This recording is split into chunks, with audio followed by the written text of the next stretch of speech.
Bienvenidas, bienvenides. Agradezco muchísimo aceptar la invitación. Esta es una mesa muy importante para el espíritu de este encuentro Ojo de Cuervo. Cuando diseñábamos de qué se tenía que tratar esto, como lo dije en la inauguración, recordaba yo que estamos siguiendo ese espíritu que Claribel Alegría manifestó en su creación literaria, ¿verdad? Ella fue una autora en su momento también muy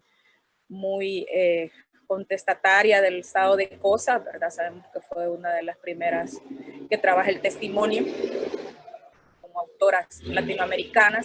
Entonces, cuando nos preguntábamos qué es lo que en este momento se convierte en esa voz de las mujeres que puede ser más disidente, que puede ser menos escuchada o quizás mal interpretada, hablábamos que el periodismo, ¿verdad? Y esa frontera con el periodismo que tienen muchas de las creadoras va a ser siempre ese puente, ¿no? Que nos va a plantear probablemente nuevos temas, nuevas perspectivas, nuevas formas de abordaje, no solo desde la creación, sino también desde la denuncia, ¿verdad? Desde la palabra hecha por mujeres. Entonces, este es también un poco el objetivo de esta mesa, de tenerlas aquí con nosotras y pues nos acompañan. Quiero mencionar quiénes son las participantes en la mesa.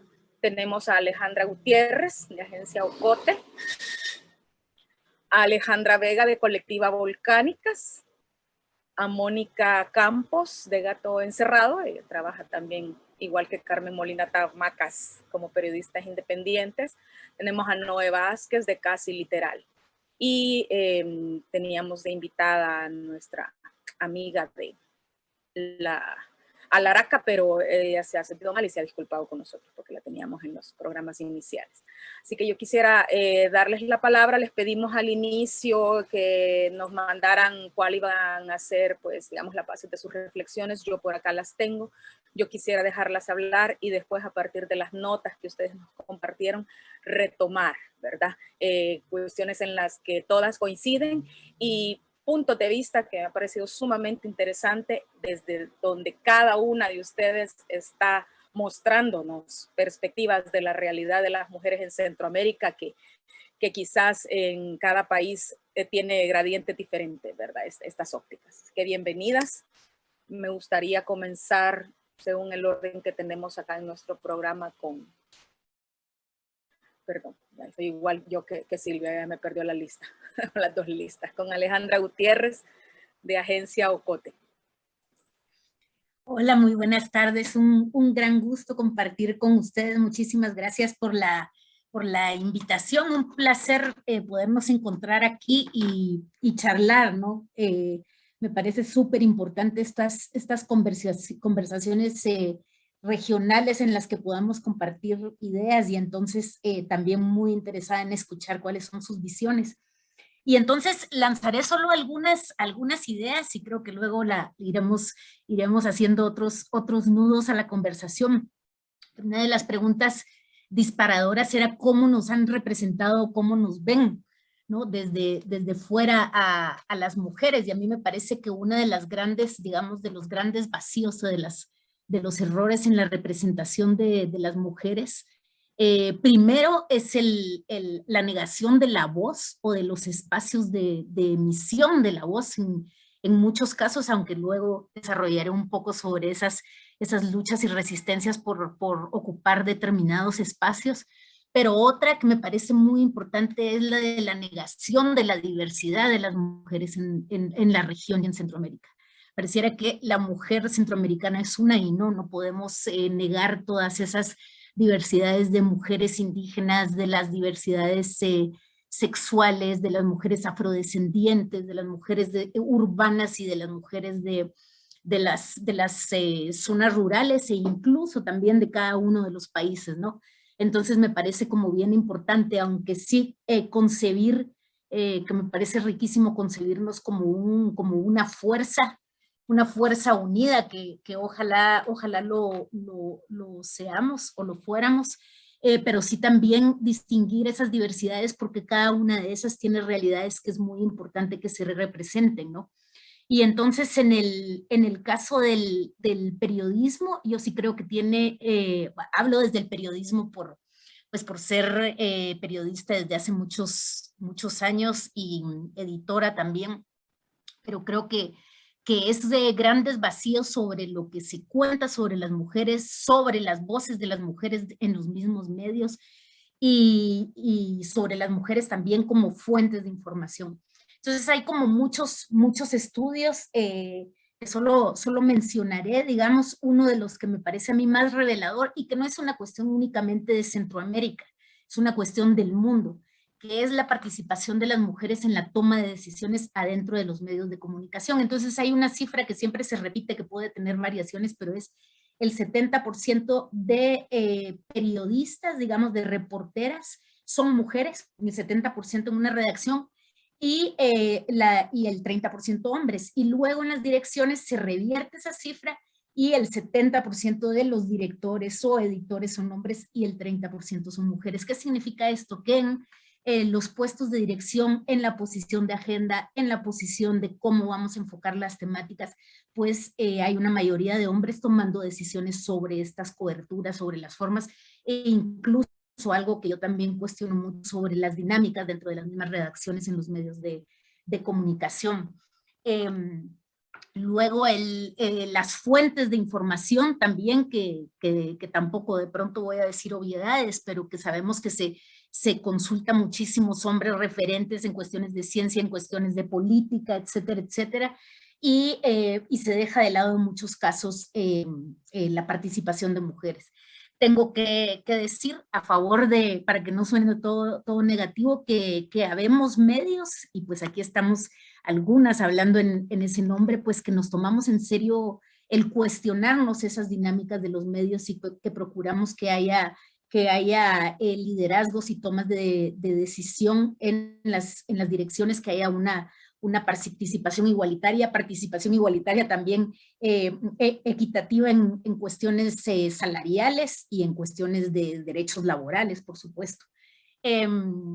Y salto a otro tema, ya que hablé de la redacción, pero luego también esa representación, ya sobre cómo informan los medios, que muchas veces se centra únicamente en las mujeres como víctimas, que es una realidad, por supuesto, que hay asuntos estructurales que probablemente van a recorrer todas estas charlas y estas conversaciones, que sí, que las mujeres en muchos casos estamos o están en los últimos eslabones en cuestiones de derechos, de respeto a los derechos humanos, de oportunidades, de educación, etcétera, etcétera, pero se deja de visibilizar algunos asuntos que me parecen claves, que es el tema de la agencia de las mujeres en su capacidad para tomar decisiones en asuntos clave como la participación política de las mujeres o la participación económica de las mujeres también.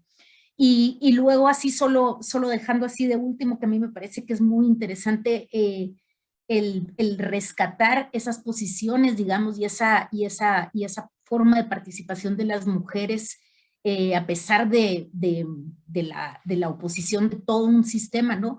Pero hay una que es muy clave, que es el de la resistencia, ¿no? Décadas y siglos de resistencia de las mujeres, pero luego también muchísimas de lucha frontal, de salir a las calles a pelear por los derechos. Y hablo en el caso de Guatemala, en las últimas décadas ha sido más que evidente la participación de las mujeres en la exigencia de justicia, en crímenes de guerra, y la exigencia de justicia también en delitos actuales, en temas de corrupción, en juezas que han ocupado grandes liderazgos, y de activistas, por supuesto, que han peleado por la justicia. Entonces, de alguna manera lo dejaría por acá para seguir escuchando y pues a esperar a la continuación de la charla. Sí. Gracias. Muy bien, gracias, Alejandra. 5 minutos para esta primera ronda de esas primeras impresiones de las preguntas que les enviamos. Pueden elegir tal vez la que más les haya llamado la atención. Insisto, tengo yo por acá sus notas. Después quisiera retomar a partir de de las notas de quienes nos enviaron respuestas. Perspectivas muy, muy, muy puntuales, muy buenas que tiene. Ya hablaba Alejandra un poquito del tema de qué sucede en el periodismo de las grandes empresas, ¿verdad? Mónica y Carmen también lo han sido, ¿verdad? No sé si que ahora trabajan de manera independiente, Mónica con medios independientes y también con una agenda personal, no sé si quisieran compartir algo, y después le damos la palabra también a Alejandra Vega, que tiene un tema muy importante, y luego con Noé quisiera retomar un aspecto muy bonito de cómo ella nos plantea en su perspectiva de las preguntas, una cosa que se está haciendo punitiva en la mujer. Me encantó lo que estuve leyendo, por favor.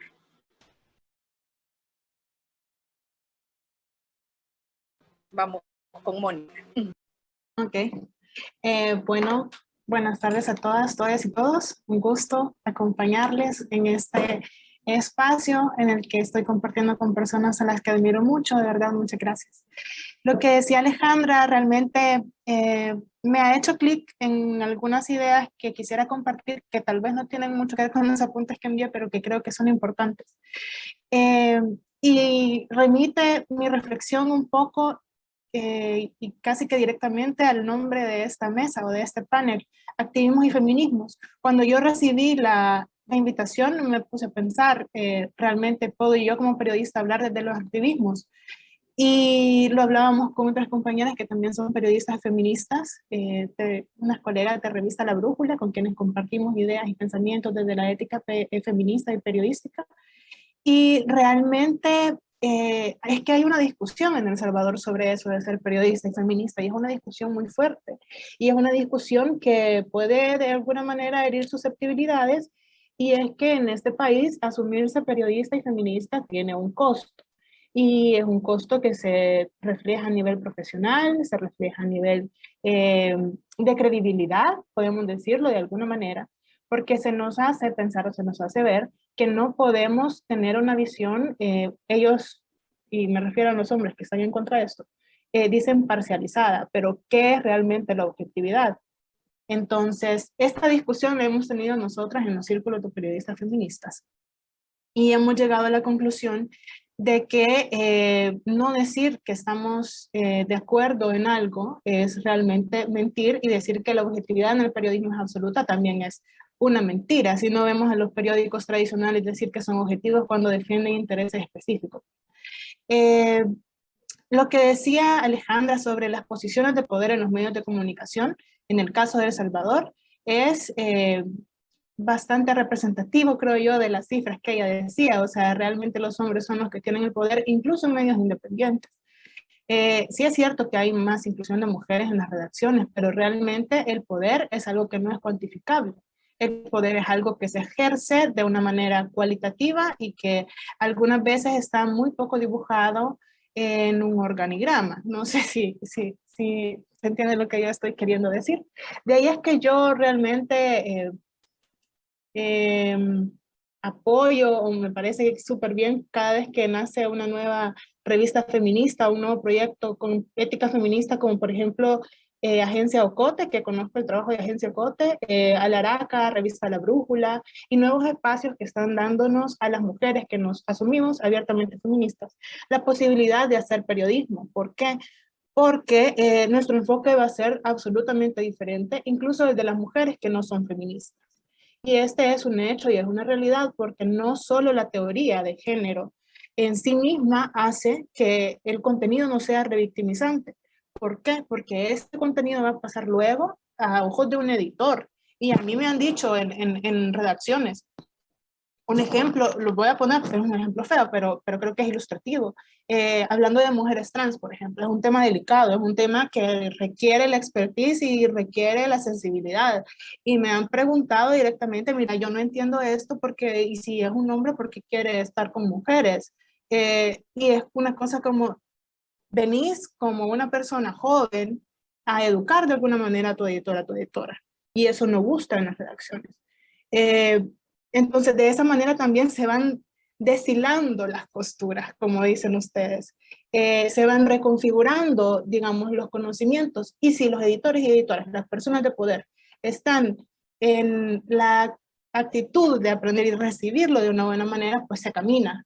Si no, definitivamente es que somos las incómodas y realmente no, no va funcionando mucho. Por ahí mis reflexiones, no sé si me perdí un poco en el tema, pero bueno, cualquier cosa está. No, para nada, Mónica, está muy bien. Ya retomaremos también algunas otras cosas. Carmen. Hola, gracias por la oportunidad. Yo emigré hace más de 10 años y yo comencé bien jovencita a trabajar en periódicos en 1994 hasta 2011. Entonces, cosas que Alejandra y Mónica han dicho pues resuenan. O sea, porque yo me crié en periódicos dirigidos por argollitas misóginas, ¿verdad? Machistas, homofóbicas. Terrible. Entonces, sí creo que las cosas no han cambiado, ¿verdad? O sea, están quizás empezando a cambiar. Y bueno, una de las cosas y quizás me voy a salir un poquitito del tema de medios de comunicación, porque no es desde mi perspectiva como, bueno, es desde mi perspectiva como periodista independiente latina en Estados Unidos, ¿verdad? Que es que yo he trabajado los últimos 10 años y es que yo he podido, en concreto, bueno, enfocada en la comunidad salvadoreña, pero también obviamente se confluyen con las centroamericanas, pues, todas estas historias que van desde los arquetipos y sus oposiciones. Entonces, y me generó bastante pensamiento cuando me enviaron las preguntas, porque el tema es deshilar costuras, pero cuando yo empecé a reflexionar en torno al trabajo a los temas que yo he investigado, me tocó precisamente con eso, con el arquetipo y la oposición. Entonces, ¿cuál es el arquetipo? Me he tardado como 2 meses en encontrar el recorte del New York Times del obituario que le escribieron, que publicaron de la señora Katy Andrade. Ella, bueno, imagínense, una señora salvadoreña que muere a los 88 años y el New York Times le publica un obituario de casi media página, porque ella fue una activista súper importante desde los años 50 en el espectro de la industria de la confección. Ella trabajó como directora del Departamento de Educación de uno de los sindicatos más grandes de la industria de la confección en Estados Unidos y en Norteamérica. Cuando yo tuve el honor de conocerla, y lo primero, cuando ella me estaba contando su historia, imagínense, estamos hablando de los años 50, cuando llega a Estados Unidos, viuda, muy joven, le preguntan que si se entrevista con un potencial empleador y él le pregunta que si sabe coser y ella le dice, todas las mujeres latinoamericanas sabemos coser. Entonces, claro, ese es un arquetipo y es súper fuerte y es lo que le da la posibilidad a ella de entrar, o sea, en primer lugar como su supervivencia personal, pero luego ella empieza imagínense que el titular del New York Times es Katy Andrade, Premier Advocate, porque es una de las primeras mujeres que empieza a luchar. Todavía no había habido reforma civil en Estados Unidos. Estamos hablando de los años 50 y los 60. Y es que entonces empiezan inmigrantes de todas partes y las mujeres, entonces el trabajo de ella es empoderarlas. También a los hombres, pues, porque el que viene aquí sin papeles tiene la lucha en contra, ¿no? Tiene que luchar contra la corriente. Pero también, digamos que y eso quizás es un trabajo más de la academia, en analizar el trabajo de ella, que es increíble, ¿no? Porque a la vez, o si lo vemos en perspectiva, también ella rompe con el arquetipo, porque es una mujer costurera, pero que rompe y se integra en la sociedad estadounidense desde el ámbito del sindicalismo. Y eso es súper fuerte y eso es fascinante, ¿no? Luego, pero también, bueno, Katy Andrade fue la clave. Cuando yo la conocí a ella y su esposo ellos me entregaron juegos de fotos de esos años, de los años 50 y de los años 60, que fueron el origen de mi libro. Yo publiqué un libro que se llama Salvi Yorkers, que cubre 100 años de historia de inmigrantes salvadoreños en Nueva York. Y entonces así yo empecé a documentar. Y cuando hablo de las oposiciones, es que si bien bueno, en la portada es una señora que emigró a los 86 años, una mujer campesina, que está la fotografía en el World Trade Center 2 días antes de los atentados que destruyeron. Ella emigra gracias a que sus hijas vinieron a trabajar como empleadas domésticas internas, esclavas, o sea, una empleada doméstica que no salía, ¿verdad? Sigue el arquetipo, ¿verdad? O sea, de la mujer salvadoreña, la mujer centroamericana, la mujer latinoamericana que emigra y como no tiene papeles, se protege como empleada doméstica interna, y eso le permite mandar remesas y todo lo que sabemos, ¿verdad? Los hombres trabajan afuera, las mujeres están adentro, como niñeras, como amas de llaves, como eso. Pero también en estos 100 años yo logro ver, o sea, la cantidad de mujeres que en otros ámbitos rompen con el arquetipo. Tenemos una Paula Heredia, tenemos una Sonia Melara, tenemos gente en otros aspectos, en la música, en el teatro, que van rompiendo con el arquetipo, ¿no? Entonces, en ese sentido fue bien interesante cuando yo estaba pensando la respuesta, que me tardé un montón porque estaba enllavada, ¿no? En ese aspecto, porque se habla, el encuentro se habla para descoser, pero en este caso hablo yo de una costurera, ¿no? Sí, claro. Entonces, pero a la vez empieza ella a coser, pero también a descoser sus propios arquetipos. Entonces, eso quería aportar en este momento. El asunto de descoser viene, creo yo, precisamente de ese arquetipo, ¿verdad? Todas las mujeres saben coser. Y creo que quienes no sabemos ciertos oficios que histórica y, bueno, patriarcalmente nos han asignado, sentimos que tenemos una revolución innecesaria, ¿verdad? Estamos mal en realidad. Entonces, ese es un aspecto muy interesante que también nos ponía Alejandra Vega en su respuesta. Voy a retomar por ahí para darle la palabra, ¿verdad? A propósito de que todas las mujeres siempre estamos actuando, dice ella, ¿verdad? Y bueno, creo que Alejandra es de las más jovencitas en esta mesa, y que le está tocando vivir un tiempo duro en una Nicaragua que no nos imaginábamos que iba a volver al ciclo 40 años después. Y entonces, ¿cómo Alejandra han resuelto esta nueva generación, tu generación, esa forma de actuar frente a su realidad? Hola, buenas tardes. Es un gusto y placer estar acá con todas y todos, ¿verdad? Bueno, mientras las escuchaba, estaba pensando en Nicaragua, cómo nos ha tocado, ¿verdad? Deshilar esa costura de esa construcción del concepto de nación, esa imposición en nuestra sociedad, ¿verdad? En nuestro colectivo. Entonces, una de mis respuestas fue como la colectividad nos ha salvado la vida, y cómo hemos venido, ¿verdad? Construyendo y deshilando esos conceptos. Yo no soy periodista, pero como pueden ver ahora, el periodismo en Nicaragua está criminalizado. Esa voz está criminalizada.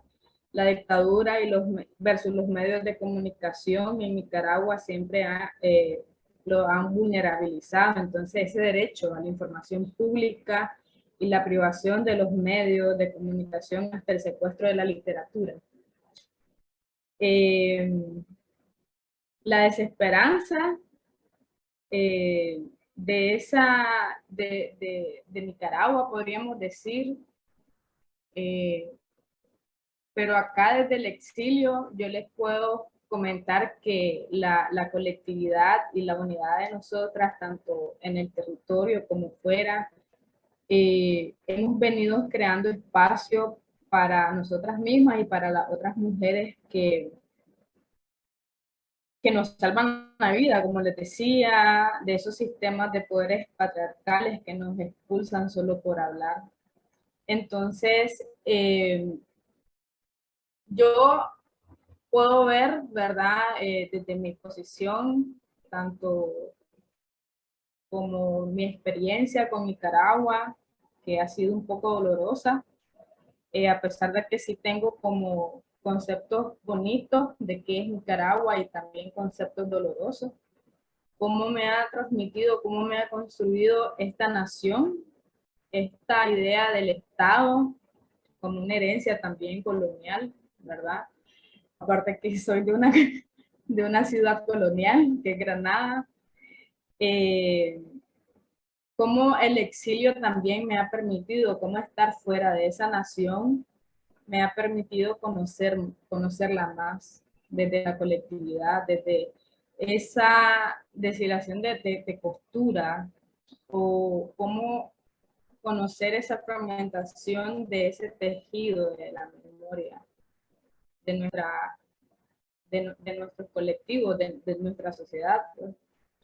Entonces, habían unas preguntas, ¿verdad? No sé si eso lo tengo que contestar después o ahora. Vamos a hacer otra ronda, ¿verdad? Para destacar okay, tal vez. Entonces, ¿qué les parece sí, que hayan lanzado desde ahí, esta primera ronda? Sí, yo desde ahí, ¿verdad? Comparto. Nosotras las mujeres actuamos en todos los espacios, desde el campo hasta acá, desde la academia hasta en las calles. Entonces, y desde esos espacios hemos venido deshilando esas ideas, esos conceptos que nos vulneran a todas y todos. Ese es mi compartir en esta primera ronda. Gracias. Gracias. Noé, te doy la palabra.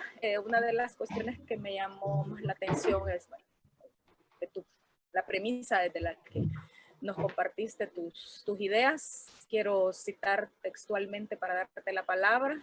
Nos pone: una carcajada de mujer en un espacio público es punible y estigmatizado porque es la consecuencia natural de la libertad. ¿Cuántas mujeres son libres en Centroamérica? Gracias. ¿Me escuchan? Sí. Perfecto. Bueno, sí, yo partí un poco de la risa, pensando también en mantener la idea de que lo personal es político, ¿verdad? Yo me alejé un poco de las preguntas en esta habitación propia que tenemos también quienes escribimos, ¿no? Que esta habitación propia no debería perder las desigualdades que persisten, ¿no? Entonces sí parto de la risa porque también es que pensar en la prohibición de la risa en espacios públicos para las mujeres, ¿no? Y cabal hablábamos de esa libertad. ¿Qué es la libertad en Centroamérica? Pues es algo como ficticio y perverso, ¿no? Pensar que cómo podemos hablar de libertad en una Centroamérica de hambre, que debe pagar para endeudarse, para tener los mínimos servicios como agua, electricidad, vivienda, salud, ¿no? Y bueno, y también pensar que cómo queremos reír en espacios públicos y tampoco los espacios privados son seguros, o las calles siempre están permeados del acoso en las escuelas, universidades, las oficinas, las redacciones, por ejemplo, ¿no? Entonces, creo que el rol de las mujeres en nuestras sociedades es el que reza bicentenariamente, como Alejandra había dicho, desde una colonia florida y perversa también, que arrancó la identidad de los mismos pueblos para homogenizar la piel oscura, la piel esclava, ¿no? Y vendernos la idea de patrias criollas construidas con mentiras. Entonces el racismo es algo que nos atraviesa y pone también estos roles binarios en las sociedades, ¿no? De pérdida y castigo para los cuerpos considerados femeninos, sobre todo. Porque también existen los niveles de degradación y desigualdades. A las mujeres indígenas, garífunas y chincas en Guatemala se les ha asignado roles impensables hasta nuestros días y persisten. Entonces, ¿cómo he deshilado las costuras? Pues ahí es como conciliar, por ejemplo, que existe el amor entre mujeres, conciliar que los cuerpos no son determinados ni determinantes, conciliar que no soy mujer, porque yo me considero una persona no binaria, entonces no soy mujer ni busco ser un hombre, ¿no? En esos términos tan finitos, y quizá por ahí es, más que deshilar, tuve que cortar y romper y conciliar los daños previos, ¿no? Y los alivios posteriores. Y la cuestión es que yo llegué ahí por mí, pero no llegué a ciegas, o sea, tuve muchos referentes y muchas personas, sobre todo mujeres, a las que seguir, ¿no? Y tuve que experimentar la vida de otras mujeres, dejar que esas vidas me permearan. Y de eso se trata la colectividad y el trabajo de hilar los fragmentos del ser con otros fragmentos de otros seres, ¿no? Entonces, yo tengo esta anécdota que una vez le pregunté por molestar, ¿no? A un hombre mestizo, cisgénero, heterosexual, periodista, y le dije, ¿cómo está tu mujer? Y me dijo, no, mi esposa es de ella y de nadie más, ¿no? Entonces creo que no hay recetas, no hay caminos largos, hay caminos largos, hay procesos, hay puentes que tirar y levantar todo el tiempo, porque eso sí, es la cuestión de que todo el cambio es permanente, ¿no? Y sí, y luego aparecieron las feministas, muchas y variadas y multifacéticas, y no todas las mujeres tienen que llamarse feministas para encontrar, como ya decían antes, pues puntos de encuentro. Esas serían como las ideas. Gracias, Noé. Si hay un tema que nos enlaza, ahí sí nos silvana, creo yo, a todas en la región, es el tema de la migración. Ya Carmen nos ha planteado una migración que en este caso es observada desde el pasado, digamos, pero sabemos que las migraciones son continuas y los retos que plantean, en el caso de Carmen, por ejemplo, que está en Estados Unidos, Alejandra, que se ha visto en la necesidad de migrar de su país a otro, ¿verdad? Entonces, ¿cómo ven ustedes desde las narrativas de géneros híbridos en el periodismo, la necesidad misma que ustedes han tenido, incluso pues, de migrar a otras formas de tener libertad de expresión? ¿Cómo ven esta situación de las migraciones de las mujeres en Centroamérica, dentro, hacia afuera, que ustedes mismas han encontrado que las ha obligado a cambiar en su manera de expresar la visión que tienen de las mujeres?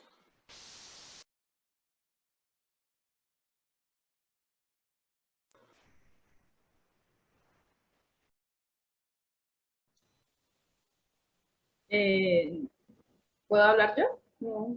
¿Está bien? Una de lo que escribí para este encuentro fue, y también lo comentaba con una amiga mía, fue que, bueno, las mujeres somos quienes reivindicamos el derecho a la migración. Desde ese proceso doloroso que es el desarraigo, pero que no nos damos, ¿verdad?, por vencida. Las migraciones, tanto internas, ¿verdad?, como externas, porque sí, en el caso de Nicaragua, donde hay violaciones sistemáticas a los derechos humanos, las mujeres, todas las personas, ¿verdad?, dentro, y especialmente las mujeres, están huyendo hacia otros lugares seguros, donde a veces existen redes de apoyo de esa colectividad, como me compartía, permiten, ¿verdad?, salvar las vidas.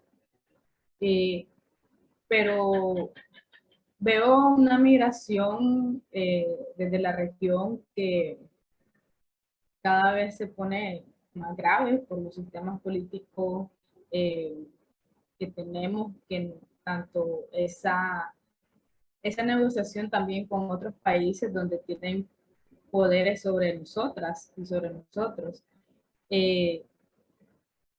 Especialmente, ¿verdad? Como yo la veo esa migración, o yo he pasado por esa migración, nunca me imaginé, ¿verdad? Migrar de una forma tan dolorosa, pero que también al mismo tiempo nosotras, a pesar de esa legalización de los cuerpos en otros territorios, reivindicamos ese derecho a la migración, reivindicamos de diferentes formas que es la colectividad y lo reivindicamos desde esa exigencia de acceder a todos los derechos, tanto fuera como dentro de los territorios donde nacemos, ¿verdad? Pero yo la veo como esa migración que ahora, teniendo los medios, teniendo las construcciones de esas redes, venimos reivindicando. Entonces, somos quienes reivindicamos ese derecho a la migración.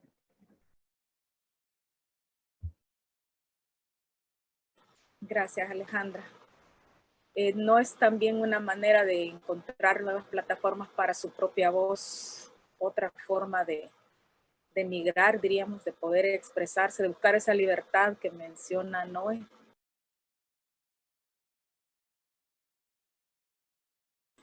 Alejandra Gutiérrez, por ejemplo, como Pote. Sí, yo diría, yo pensaba sobre ay, ¿sí me escucha? Sí. Perdón.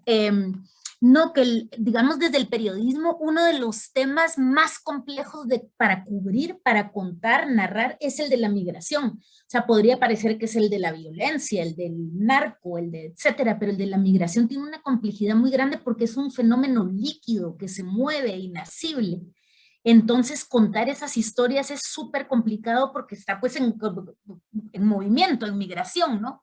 Y la ruta, digamos, es muy compleja de contar y creo que hay grandes vacíos o no se cuenta con la intensidad y con la profundidad que se cuenta, que ya Alejandra lo contaba con muchísima más propiedad de la que yo pueda decir cualquier cosa, ¿no? Digamos, en el caso de estas migraciones forzadas, que es la mayoría en el caso de Centroamérica, por diversos motivos, ¿no? Que puede ser el político, pero puede ser el de la pobreza o el de la violencia. El contar esta ruta, en el caso, digamos, de las mujeres es muchísimo más grave, como en otros casos y en otras situaciones mucho más vulnerables al tema de la violencia, también ejerciendo otros temas como lo que ya hemos hablado del rol del cuidado a pesar de la migración, ¿no? Teniendo estas sobrecargas de tareas, y luego ya cuando las mujeres o las personas han migrado y han ocupado un lugar, queda como una herida abierta porque cuesta, a pesar, o sea, es lo loco que a pesar de las redes sociales, a pesar de las plataformas digitales, etcétera, pareciera de alguna manera como que si esos seres que migraron desaparecen del panorama, ¿no?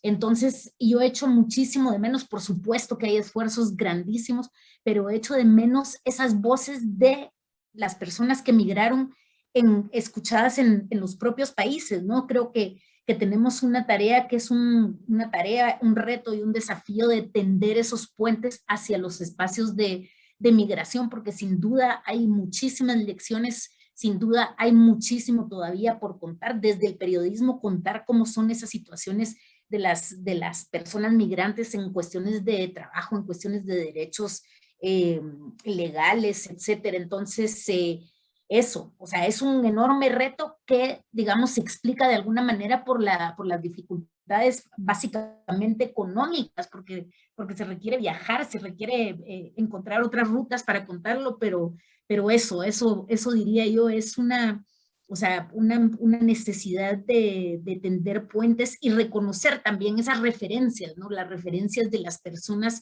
que se van y que están emitiendo su opinión, que están haciendo trabajos, etcétera, hacer esas referencias a nuestro propio país me parece bien importante, y contar las propias migraciones internas también, ¿no?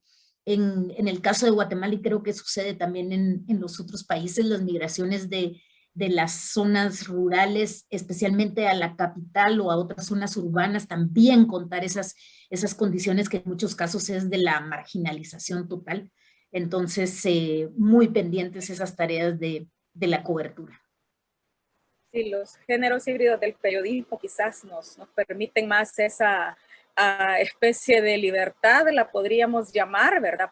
Para nombrar esos temas donde de pronto el mismo periodismo les exige a ustedes ese principio de veracidad. En este encuentro hemos diseñado también una mesa con el tema de migraciones desde las escritoras, ¿verdad? Y justamente lo que marcabas, Alejandra, de esas migraciones, uno siempre piensa en las grandes migraciones, ¿no? Me fui a otro país, casi siempre migraciones exitosas, pero Carmen lo retomaba en la idea de sus personajes en el libro, cuando dice mujeres que migran a Estados Unidos prácticamente como esclavas, ¿verdad? Esas migraciones que han sucedido acá, ¿cómo han sido planteadas desde lo literario? Les cambió la pregunta, en el caso de ustedes, ¿cómo han sido planteadas, ¿verdad? De temas que pueden dar problemas a la hora de ser abordados desde la mirada periodística, donde ustedes han tenido mayores dificultades o mayores retos más bien para plantear temas muy de mujeres. No me acuerdo quién lo decía, no sé si lo decía siempre Carmen o lo decía Mónica. Cuando nos toca educar, creo que Mónica lo decía, cuando nos toca educar a la generación, ¿verdad? Y que viene desde la voz de otra generación que está sintiendo y siendo de otra manera, ¿verdad? ¿Cuáles han sido como sus mayores retos a la hora de abordar temas que consideran que las generaciones que ya estamos un poquito más atrás de ustedes y que tenemos, bueno, ahí no voy a poner en plural, ¿verdad? Sino que tienen y ejercen poder, ¿verdad? Pueden ser capaces de trastocar esas nuevas perspectivas. No sé, tal vez Mónica, Carmen, Noé, quieran responder.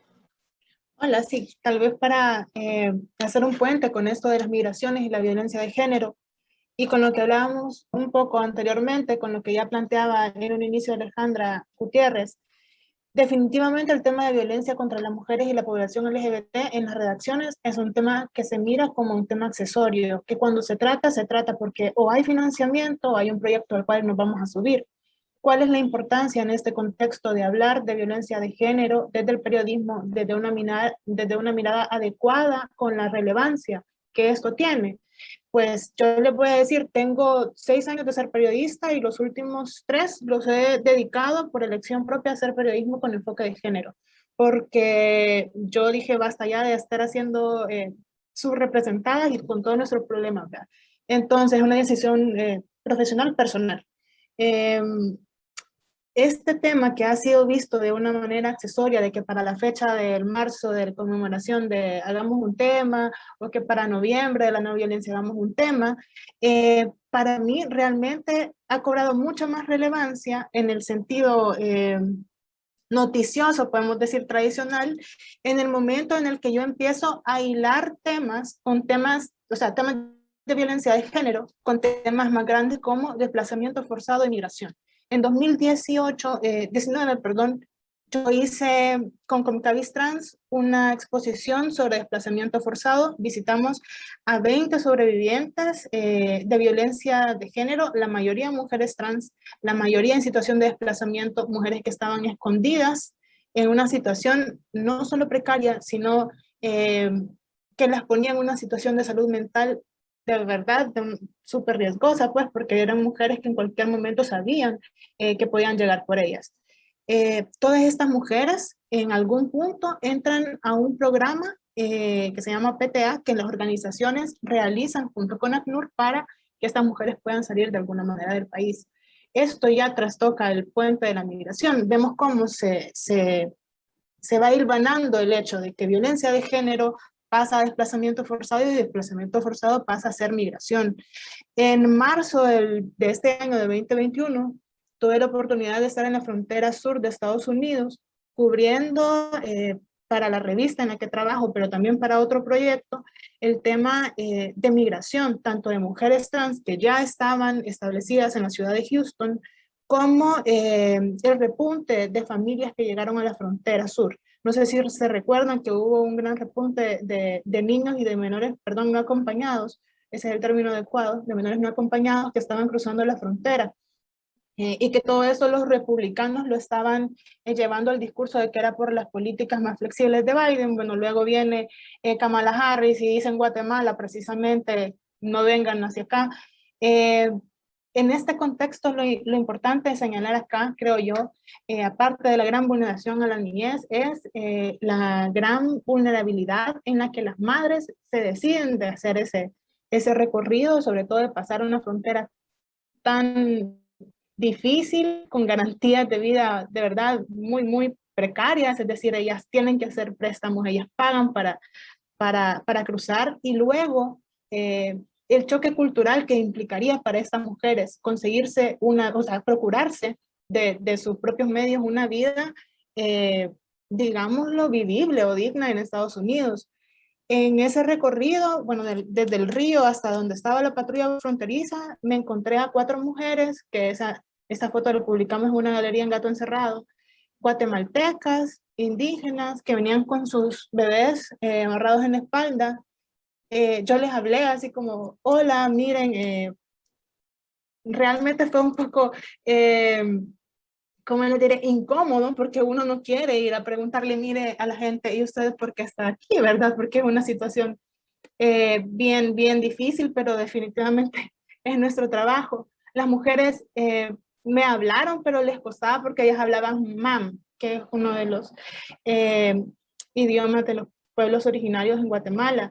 Entonces, solo pensar que estas mujeres tienen que ir a trabajar a Estados Unidos porque hay una situación de riesgo en su país, porque no pueden procurarse alimentación y van a hacer este gran choque cultural de llegar allá. O sea, es definitivamente necesario verlo desde un enfoque de interseccionalidad. Ahí ya no podemos ser únicamente periodistas. En ese momento, el enfoque de interseccionalidad nos hace pensar en todo esto que creo yo que del método periodístico, de la pirámide invertida, no podemos hacer, porque ya implica otro tipo de análisis. Un análisis sobre etnias, un análisis sobre nivel socioeconómico, un análisis sobre también maternidad y qué significa la maternidad y qué significa ser madre soltera, como le dicen aquí en nuestros países. Entonces, yo creo que la violencia de género y la migración tienen un hilo muy fuerte que definitivamente es muy difícil de ver a primera vista, pero que también está siendo poco visto por estados, gobiernos, tomadores de decisión, incluso por periodistas y personas que nos dedicamos a cubrir estos temas. Gracias, Mónica. Carmen quería la palabra, después yo quiero retomar algo que ha dicho Mónica para regresarle la palabra a Noé a propósito de este último dato que has apuntado, Mónica. Carmen. Justo lo que decía Mónica, yo por eso había levantado la mano antes, y gracias porque ella ya lo apunta. Y vos, Susana, preguntabas antes cuáles son las dificultades a las que nos enfrentamos. Y en el caso personal, y Mónica lo mencionaba, que es ¿cómo es? La interconectividad, ¿cómo es la palabra que usaste? Interseccionalidad. Sí, es con las ciencias sociales, ¿verdad?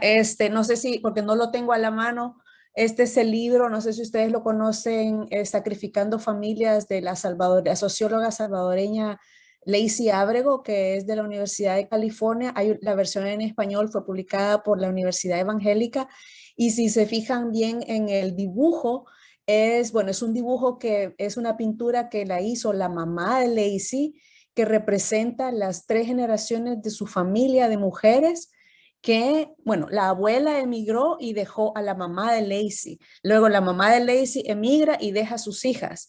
Y entonces es toda esa cadena de ruptura, y es precisamente el título del libro, Sacrificando Familias, navegando leyes, trabajo y amor a través de las fronteras. Que es un trabajo pionero, ¿no? en la investigación de los efectos de la ruptura familiar. O sea, ¿por qué la violencia? ¿Por qué cómo no van a estar nuestros países de jodidos como están si el núcleo, lo básico está roto, que es la familia? Y, o sea, si las madres no estuvieron ahí para criar a sus hijos, ¿no? Hay otra hay una socióloga salvadoreña en Long Island también que acaba de graduarse de su PhD con este mismo tema porque son fenómenos. Ella lo que hizo fue abordar o analizar cómo se restablecen las relaciones entre las madres después de haber dejado 15, 20 años a sus hijos. Imagínense eso. Entonces, como bien lo decía Mónica, la necesidad de articular desde la pirámide invertida, eso ya no funciona. O sea, de hecho, mi libro es una combinación entre periodismo y antropología, pero también tiene que ser, en mi perspectiva, más periodístico para poder llegar a más gente, porque el problema de las investigaciones académicas es el lenguaje, ¿no? Y que se quedan en ese nivel.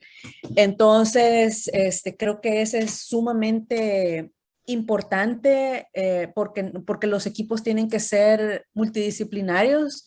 Claro, eso requiere dinero, ¿verdad? Y esa es quizá porque lo decía Alejandra, ¿no? O sea, cómo, porque es un fenómeno líquido, o sea, las cosas, o sea, yo hice una colaboración para Focus TV con Rodrigo Baires durante la pandemia porque me decía, bueno, pero ¿cómo me explicás vos que las remesas siguen llegando con la gran parálisis que hay a nivel laboral en Estados Unidos? Bueno, porque la gente aquí se quita la comida de la boca para poder mandar la remesa a El Salvador. Entonces hicimos esas entrevistas y yo hice unas entrevistas, claro, decía Mónica, bien, este es un trabajo de confianza que uno tiene que trabajar con la gente para que la gente le cuente, salga en cámara, obviamente, eso fue difícil también.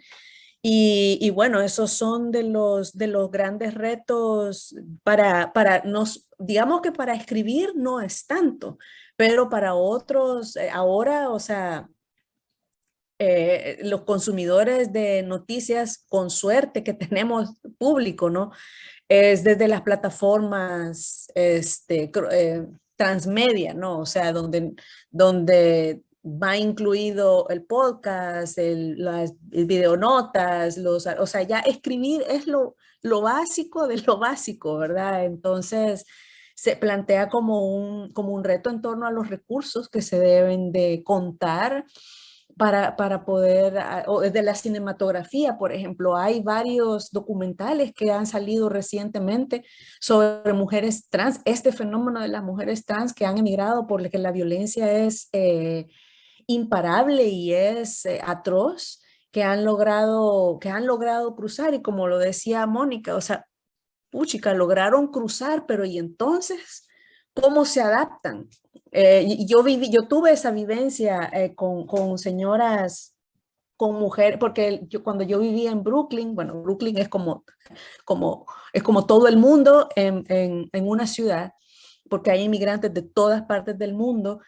Al pediatra donde yo llevaba a mis hijos, las señoras llegaban y tenían, o sea, y tenían problemas para comunicarse porque ni siquiera hablaban español, ¿verdad? Sino que hablan quiché, hablan cachiquel, hablan mam. Entonces, se plantean esas grandes barreras socioculturales que son, o sea, que me considero estudiada, ¿verdad? O sea, habían cosas que que una se queda, bueno, ¿y esto cómo es que funciona?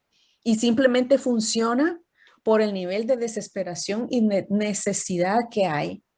¿Para qué? Precisamente, como lo decías, Mónica, las mujeres siguen siendo la vanguardia, la punta de lanza en la migración, ¿verdad? Entonces, pero creo que hace falta investigación académica porque es ahí donde los periodistas tenemos que ir a buscar cifras, a buscar estadísticas, a buscar los análisis. Por ejemplo, para escribir mi libro, mi Biblia fue la única etnografía que hay de salvadoreños en Long Island, que es de hace 30 años, que es de una antropóloga gringa, obviamente, que hace una comparación de los inmigrantes que estaban a principios de los 90. Ella estaba embarazada, ella llevó a su bebé a hacer trabajo de campo a El Salvador, despuesito de la firma de los acuerdos de paz, para tratar y ella trabajaba como abogada voluntaria llenando las solicitudes de asilo.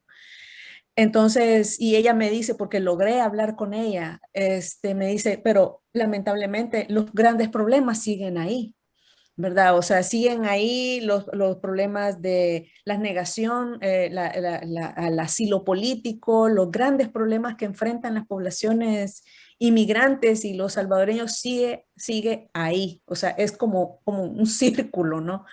Entonces, por ahí creo que el tema de la academia pero claro, eso requiere recursos, aunque poquito a poco estamos viendo más publicaciones enfocadas por ejemplo, hay una película que está saliendo ahorita, es un documental que se llama La Mamplesa, que es sobre los disturbios raciales después del asesinato de un salvadoreño en Washington, D.C., que nos están dando, que nos pueden empezar a dar luz, pero tiene que ser el trabajo constante.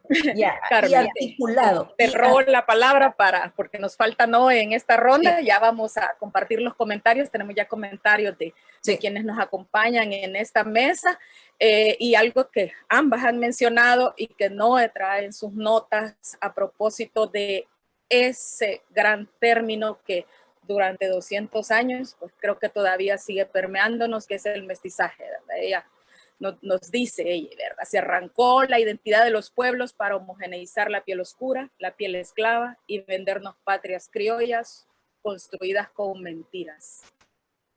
Me gusta eso porque en el periodismo, ya lo han dicho todas, el tema de la objetividad es una cuestión verdaderamente filosófica, diría yo, ¿verdad? Existe, no existe, pero la mentira tampoco es opuesto, ¿verdad? Entonces, Noé, por favor, me gustaría que ampliaras esto de esa visión colonialista de la patria. Espérate, que también has retomado que en la mañana alguien nos dijo exactamente así, ¿verdad? A esta colonia florida y perversa.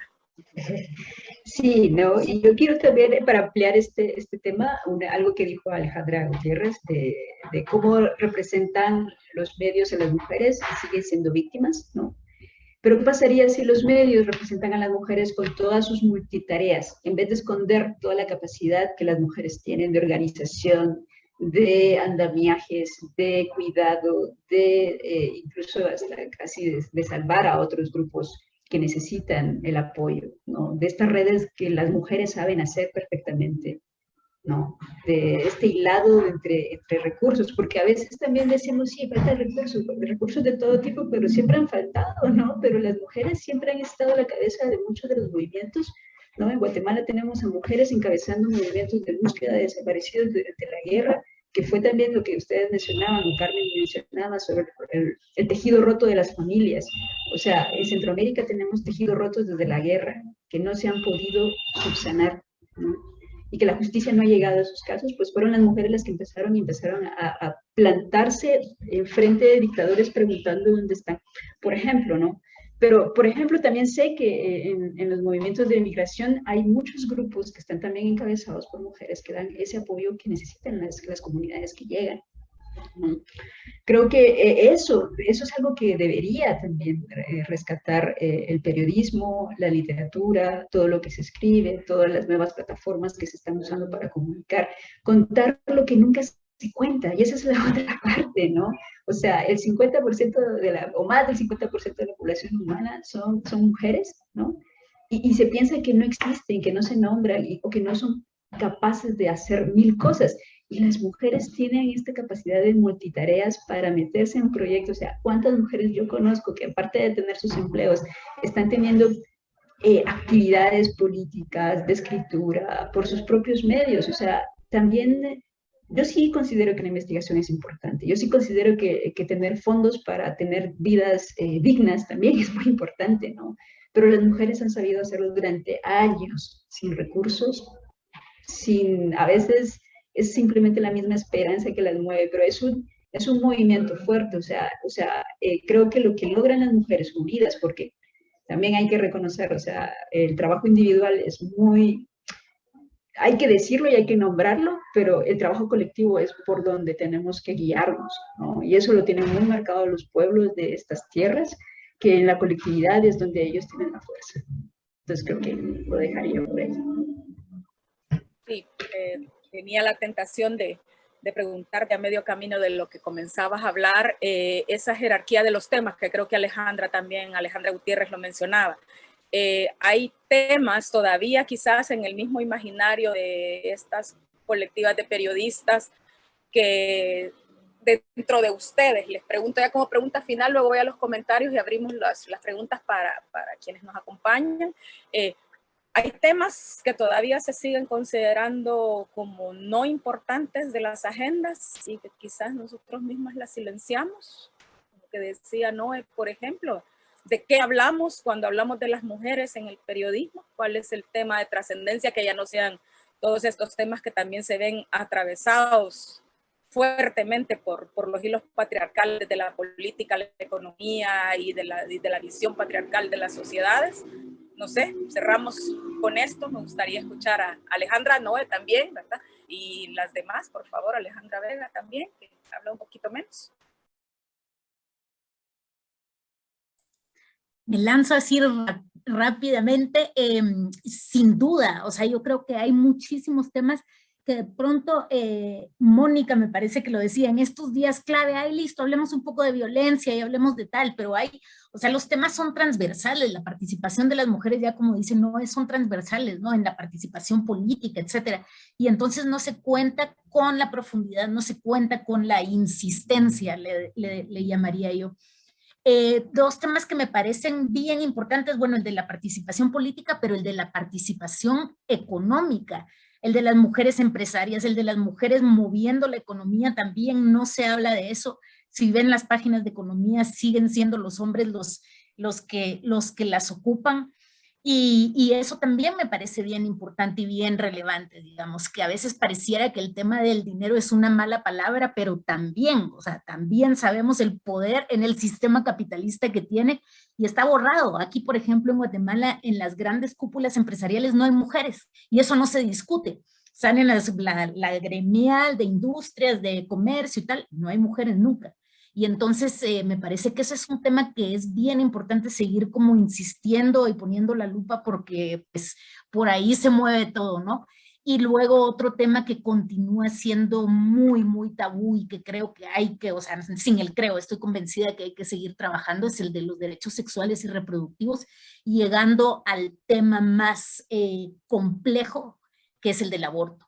Entonces, me parece o sea, que todavía hay muchísima tarea en todas las áreas, pero estos diría yo que son algunos de los clave o que hace falta seguir insistiendo. Gracias. ¿Alguien más quiere comentar? Mientras, si no, voy a leer el comentario que nos envió Hazel Contreras. Excelente espacio. Una de las dificultades que existe con el tema de migraciones es ver la movilidad humana como un problema en sí y no como un derecho humano. Es bien interesante lo que nos comenta.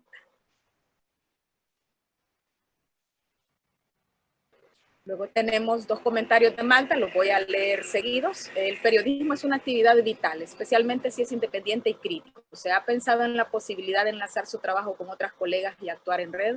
Una red alternativa de mujeres periodistas podría aportar un cambio en la calidad y veracidad de las informaciones disponibles.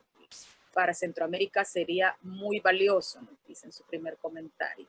Y luego nos vuelve a colocar otro comentario. Concuerdo en que la migración es un derecho. Sin embargo, cuando es obligada por la pobreza, la guerra, la violencia y el despojo de territorio, se transforma en exilio económico, político u otro. ¿Esa forma de migración merece defensa o más bien requiere en justicia, denuncias y soluciones en los sitios originarios?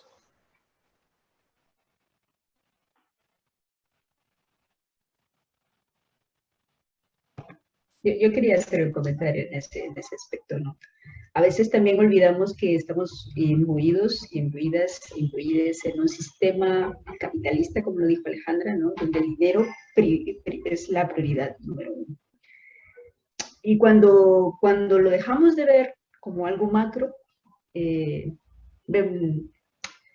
olvidamos también las consecuencias que conlleva. O sea, todo este despojo de territorios está precisamente porque ese sistema lo permite y está arrasando y aparte de acabando con el mundo como tal, está obligando a muchas poblaciones a migrar. O sea, los pueblos originarios de todo el mundo lo dicen, o sea, lo han dicho siempre. ¿Qué es lo que pasa? Que no estamos escuchando, ¿no?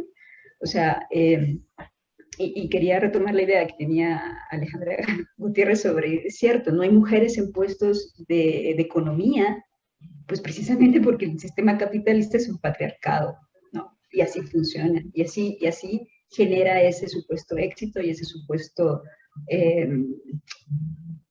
sistema de producir, ¿no?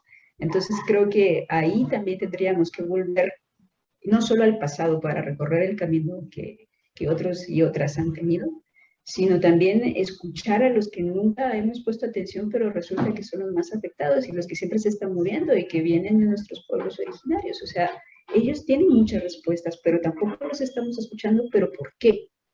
¿No? ¿Qué es lo que nos está haciendo sordos ante las denuncias que han estado siempre? O sea, no son temas nuevos, pero es el capitalismo duro y puro que nos está extinguiendo, pero queremos nosotros ser parte de este sistema. Entonces, ser antisistema a veces también está visto como malas palabras, ¿no? O sea, la resistencia, por ejemplo, es una de las palabras que resuena que siempre está vista como, es que te renegas al progreso. Pero ¿qué es este progreso? ¿Para quién es este progreso? ¿No? Si cuántas consecuencias negativas está haciendo para masas que se están moviendo, que se están perdiendo, que están muriendo de hambre, pues, o sea, es como volver atrás y también tener estos diálogos intergeneracionales, ¿no? Que se pierden, creo que Mónica lo decía. Esto de educar a los hombres, por ejemplo, es que a veces me cuesta. Cuando hay que educarlos, hay que darles tiempo para que ellos procesen mientras a las mujeres las matan, ¿no? O sea, a los pueblos hay que empoderarlos porque pobrecitos, porque son vulnerables, pero hay muchas contradicciones en este sistema como tal, y eso creo que hay que mantenerlo muy en el ojo, ¿no?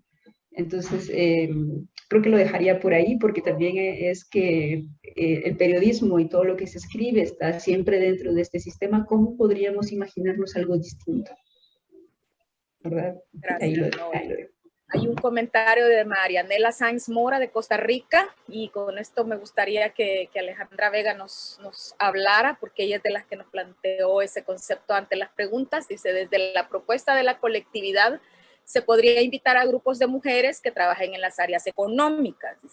Y yo quisiera retomar ese concepto de colectividad del que nos hablaba Alejandra, ¿verdad? ¿Qué tan fácil y qué tan difícil es a veces entre las mismas mujeres este asunto de sumarse, de ser más sororales que fraternas? Ese mito, bueno, no sé si es mito en realidad, o ese concepto más bien, o ese preconcepto de las mujeres no pueden trabajar juntas, las mujeres juntas son problemáticas, ¿verdad? Es que no, ¿qué tanto hay detrás de eso? Y por ejemplo, Alejandra, que lo retomabas entre las ideas, ¿verdad? De cómo ves a las mujeres de Centroamérica, me gustaría que me comentaras un poquito de eso, además son de las más jóvenes, ¿verdad? Entonces, ese sueño que creo que han anhelado siempre por todas de la sororidad, ¿verdad? ¿Cómo se maneja? Sí, bueno, uno de mis pensamientos, ¿verdad?, en torno a cómo nos vemos nosotras las mujeres en la sociedad centroamericana, que yo pensaba como en dos vías: cómo nos vemos nosotras desde el feminismo y cómo lo ven esos sistemas de poderes patriarcales, ¿verdad?, que nos ven desde una moneda de intercambio, desde la sujetas privadas, y cómo nos vemos nosotras en diferentes áreas multidisciplinarias. Entonces, tanto en diferentes espacios de lucha, tanto como en el arte, en la academia, en humanidades, en las fábricas, ¿verdad?, en el campo, en las escuelas y en otros espacios que lamentablemente no son visibles. Pero que la colectividad de alguna forma nos ha creado un parámetro entre esos poderes políticos patriarcales. Un ejemplo es, somos, ¿verdad? Quiero poner un ejemplo cercano, que es a la colectiva a la que yo pertenezco, es Las Volcánicas, aquí en Costa Rica, una colectiva de mujeres migrantes exiliadas nicaragüenses y algunas del Caribe también, que cómo hemos venido trabajando desde hace 3 años y cómo nos hemos venido sumando al tema de las migraciones, ¿verdad?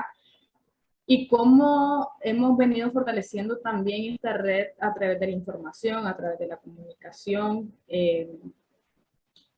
Ese mito, como decía, no lo veo como un mito, sino como una expresión, ¿verdad? Que a nosotras las mujeres nos impone como que no podemos trabajar juntas, o sea, sí podemos trabajar juntas y el hecho de cómo comunicarnos también, o sea, en todos los grupos, ¿verdad? Tanto desde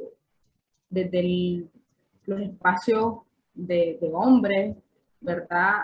Pero que también a nosotras nos han venido como, no sé si criminalizando o, sí, o sea, desde ese término lo podría decir yo, pero como una ofensa, ¿verdad? Hacia nosotras desde ese machismo, desde ese patriarcado que nos vienen imponiendo conceptos también, ¿verdad? Como, no voy a decir términos, ¿verdad? Que hasta a mí me pueden doler, pero que nosotras mismas, desde esa colectividad, como le decía, reivindicamos esos derechos, esas luchas, esos espacios, y, y es la forma también como hemos venido trabajando, la forma de cómo expresarnos, de cómo hacer saber nuestras necesidades, nuestras exigencias, nuestros derechos.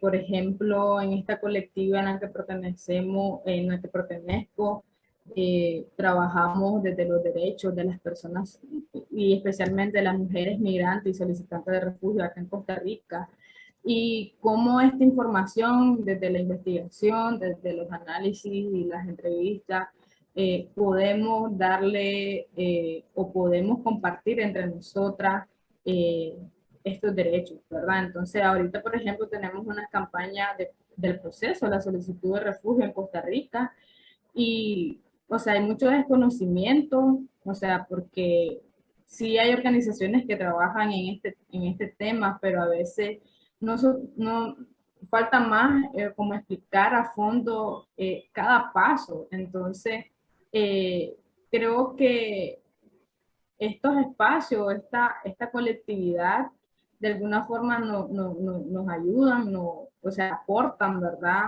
A esta Centroamérica convulsa de guerra, o sea, y es uno de los puntos que estaba mencionando, o sea, que escribí, cómo nos vemos nosotras, nos vemos primero como centroamericana y por ser Centroamérica un convulso de guerra, ¿verdad? Entonces, eh, mi, mi, mi, mi pensamiento hacia la colectividad es que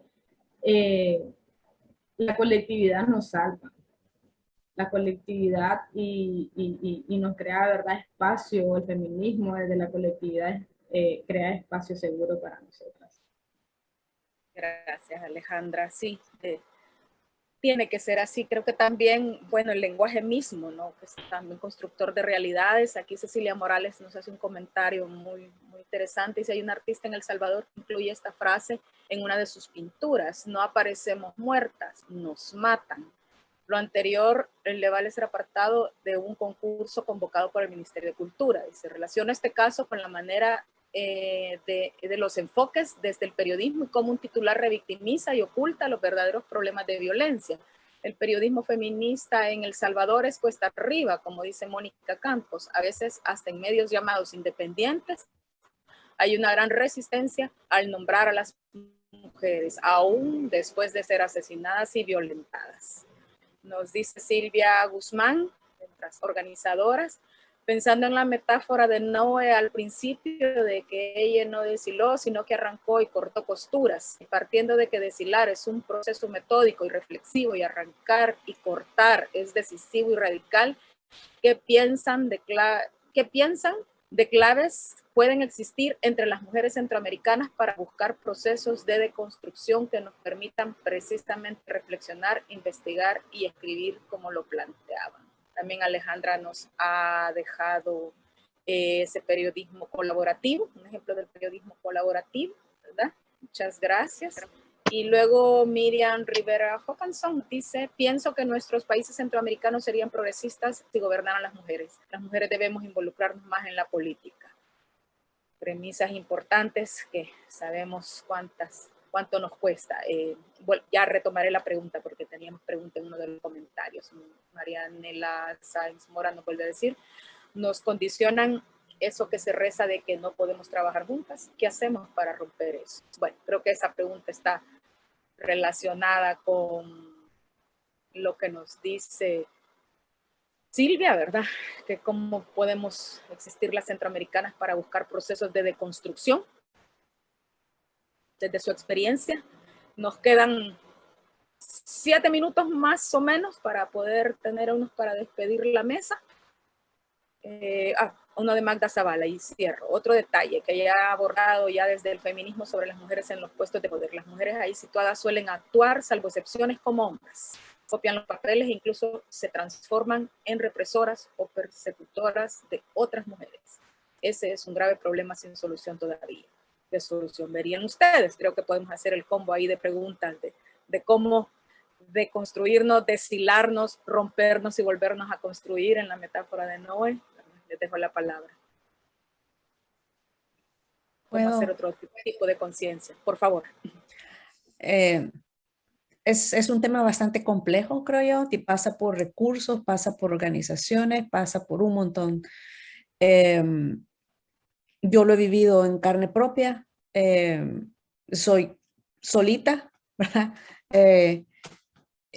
Hasta ahora que soy miembro de la Asociación de Periodistas Latinos en Estados Unidos, pero es difícil no estar acuerpado por una organización, ¿verdad? Una entidad, pero, y tampoco he tenido, porque soy mamá a tiempo completo y periodista cuando se puede, no he tenido todavía la oportunidad de involucrarme en la academia, de decir, voy a hacer una investigación o me voy a poner a estudiar mi máster, ¿no? Ahí creo que el punto es seguir en lo que estamos haciendo, ¿verdad? O sea, porque si nos sentamos a esperar, y hay que buscar los recursos, hay que buscar las becas, hay que buscar las oportunidades, porque las historias están ahí. Todo está ahí esperando ser contado, ¿verdad? Entonces, tenemos el valor, reconocemos cómo necesitan ser revalorizadas estas historias, estas comunidades, así que hay que seguir adelante.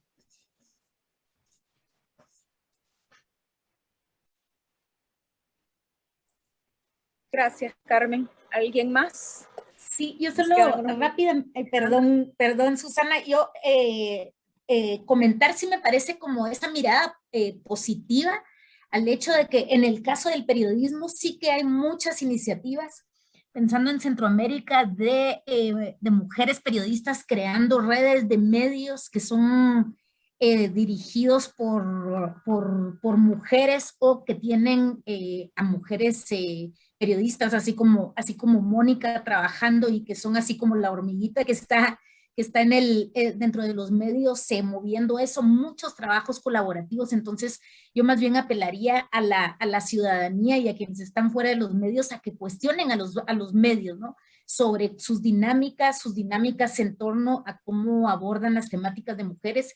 Y sí, comentar que me parece que hay un pequeño movimiento de periodistas, y ahí digo de mujeres, de hombres, de la diversidad, que tienen una nueva forma de verlo, de cuestionar y sí de reflexionar sobre este sistema de medios y cómo lo estamos contando. Entonces, yo lo veo en positivo. O sea, para mí el periodismo o será colaborativo o no será, básicamente. Entonces eso, como que le sigan la pista porque verán que hay iniciativas por ahí o habemos, valga la publicidad. Insistir y resistir, de eso se trata. Muy bien, gracias Alejandra. Dice Ana Rivera, gracias, no soy periodista, pero sus opiniones han retroalimentado mis puntos de vista.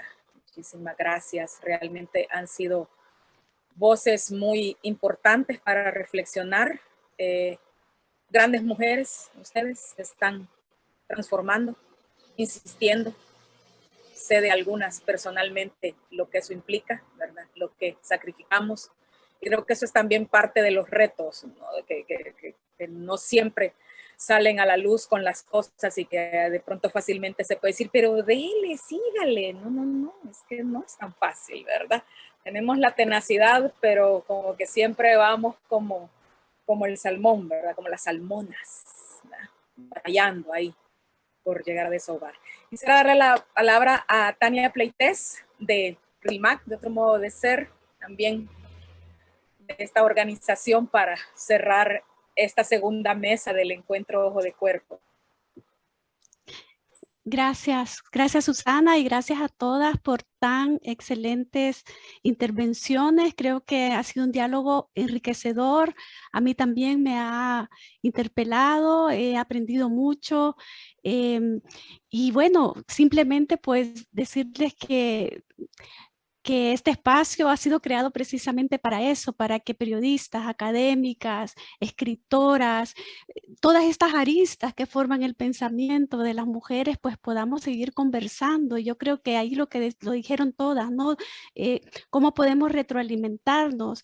Y por ejemplo, en mi caso, yo he estudiado migración, su representación y sobre todo la niñez migrante centroamericana en poesía, en escritura, en poesía y en cuentos, etcétera. Entonces, buscar esos contrapuntos con la crónica creo que es algo enriquecedor.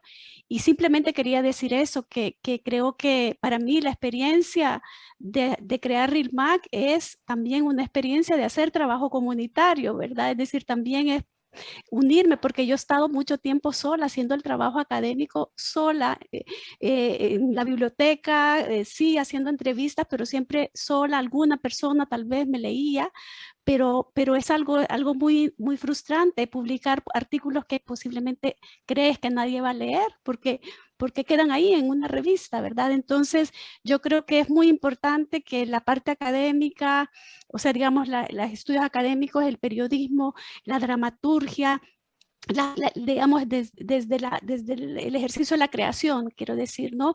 Que nos retroalimentemos y que ojalá que este Ojo de Cuervo pues que siga adelante con este gran espíritu que tiene Susana, y sigamos reuniéndonos cada 2 años a seguir conversando y a seguir compartiendo.